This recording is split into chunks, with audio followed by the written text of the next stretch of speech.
स्वागत है हमारे चैनल मेरी स्टोरी एनिमेटेड में।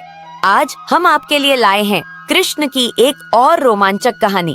अगर आपको हमारी कहानियाँ पसंद आएं, तो कृपया लाइक करें, सब्सक्राइब करें और कमेंट में बताएं कि आप कहां से देख रहे हैं। एक दिन कृष्ण और उनके मित्र यमुना नदी के किनारे खेल रहे थे।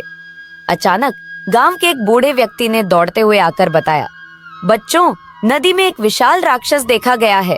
वह हमारी सारी मछलियां खा रहा है और नदी को दूषित कर रहा है। कृष्ण ने अपनी बांसुरी को अपने होठों से हटाया और मुस्कुराते हुए कहा, घबराइए मत, मैं देखता हूँ कि यह राक्षस कौन है।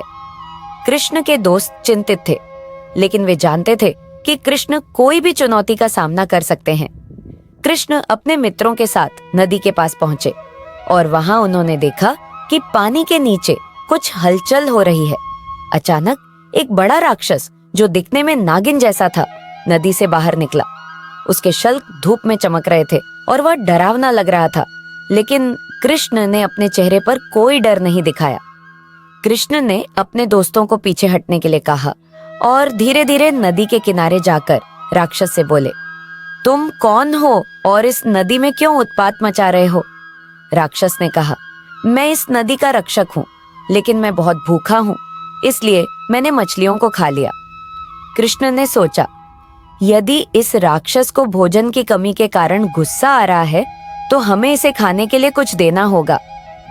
उन्होंने अपने दोस्तों से कुछ फल और मिठाइयां लाने को कहा और राक्षस को पेश किया। राक्षस ने सब कुछ खा लिया और उसका गुस्सा शांत हो गया।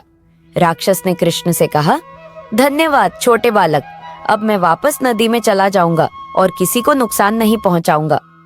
कृष्ण ने मुस्कुराते हुए कहा, स्मरण रखना कि इस नदी में सभी के लिए जगह है, लेकिन हमें एक दूसरे का सम्मान करना चाहिए। राक्षस ने सिर झुकाकर सहमति दी और नदी में वापस चला गया। गांव वाले कृष्ण की प्रशंसा करने लगे और बोले, कृष्ण, तुमने फिर से हमें बचा लिया। अगले सप्ताह के लिए बने रहे और याद रखें, अगर आपको हमारी कहानियां पसंद आई तो लाइक, सब्सक्राइब और कमेंट जरूर करें।